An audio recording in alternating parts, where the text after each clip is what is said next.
علامہ اقبال رحمت اللہ تعالی علیہ، یہ مولانا عبدالستار خان نیازی رحمت اللہ تعالی علیہ، جن کے ساتھ حاجی صاحب بھی اٹھتے بیٹھتے رہے، حاجی احمد خان مرحوم، تو انہوں نے یہ خود بات مجھے بتائی۔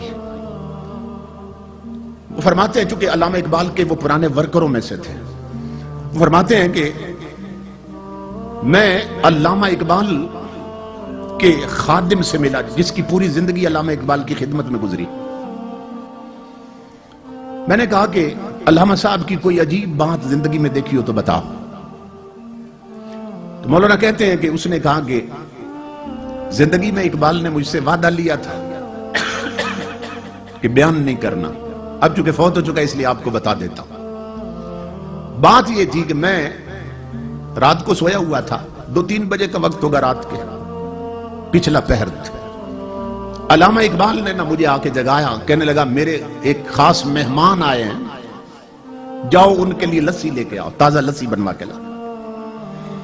کہتا ہے میں آنکھیں ملتا ہوا اٹھا، میں حیران ہوا بھی اس وقت لسی کہاں سے ملے گی، اور مہمان کون آیا اس وقت۔ اندر کمرے میں ایک بزرگ بیٹھے تھے، کہتے ہیں کمرہ بھی جگمگا رہا تھا، چہرے پر یوں نور کی بارش ہو رہی تھی۔ تو میں گیا کچن کی طرف برتن لینے کے لیے، اقبال نے کہا نہیں برتن میں خود دھوں گا۔ خود دھو کے نہ اقبال نے برتن مجھے دیا اور کہنے لگا کہ جاؤ لسی کے حصے لے کے آؤ۔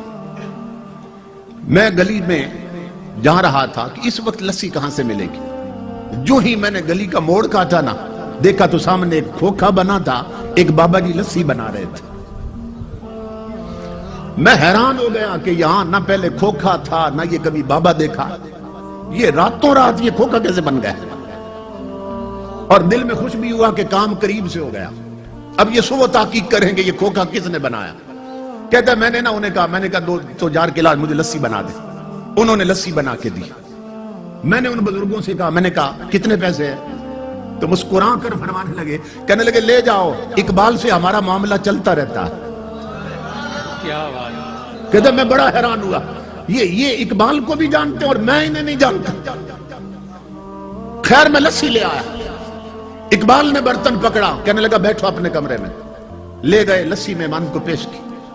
اب میں اگلے حکم کا منتظر تھا کہ مہمان رات ٹھہریں گے یا جائیں گے۔ تھوڑی دیر کے بعد مجھے آواز آئی کہ مہمان اٹھ کھڑے ہوئے۔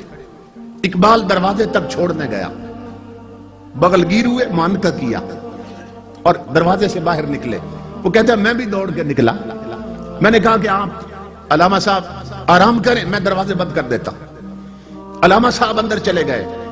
وہ نوکر کہتا ہے اللہ کی عزت کی قسم لوگوں، جب میں نے باہر جھانکا نا، آدھی رات کو آئے اور آدھی رات کو جا رہے ہیں، یہ مہمان ہے کون؟ تو میں دیکھ کر حیران ہو گیا کہ اس مہمان نے ایک قدم اقبال کے دروازے سے اٹھایا اور دوسرا قدم گلی کے آخری کونے پہ رکھ دیا اور غائب ہو گئے۔ میں دوڑ پڑا پیچھے کہ اتنی عجیب شخصیت اور اتنا بڑا قدم میں نے زندگی میں نہیں دیکھا، یہ کون ہے، کہاں گئے؟ کہتا ہے جب میں گلی کے کونے پہ پہنچا تو حیرت میں اضافہ ہو گیا کہ نہ وہ کھوکھا تھا نہ وہ بابا تھا، مہمان بھی غائب، کھوکھے والا بھی غائب۔ وہ نوکر کہتا ہے میں پلٹ کے آیا، میں اقبال کے قدموں پہ گر گیا۔ میں نے کہا اقبال زندگی بھر میں نے تیری خدمت کی ہے، خدا کا واسطہ ہے مجھے بتا یہ آنے والے کون تھے اور وہ کھوکھے والا کون تھا۔ میں جب بہت رویا تو اقبال نے کہا ایک شرط پہ بتا دیتا ہوں کہ میری زندگی میں راز فاش نہیں کرو گے۔ میں نے کہا میں قسم کھاتا ہوں۔ اقبال نے کہا سن میرے دوست، اللہ کی عزت کی قسم، جو آئے تھے وہ غریب نواز تھے اور کھوکھے والے داتا علی حجویری تھے۔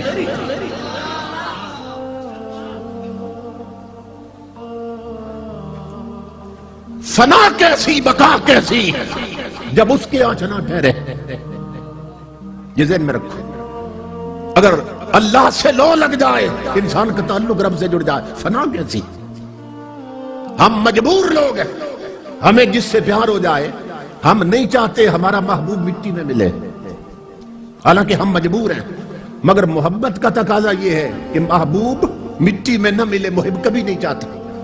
تو ہم مجبور ہو کے نہیں چاہتے کہ یار مٹی میں ملیں، وہ قادر ہو کے اپنے پیاروں کو مٹی میں ملنے دیتا ہے۔ فنا کیسی بقا کیسی جب اس کے آنچ نہ ٹھہرے، کبھی اس گھر میں آ نکلے کبھی اس گھر میں جا ٹھہرے۔ امام الانبیاء کے غلاموں، زندگی جب ایک جیسی نہیں ہوتی تو قبر کے احوال بھی ایک جیسے نہیں ہوتے۔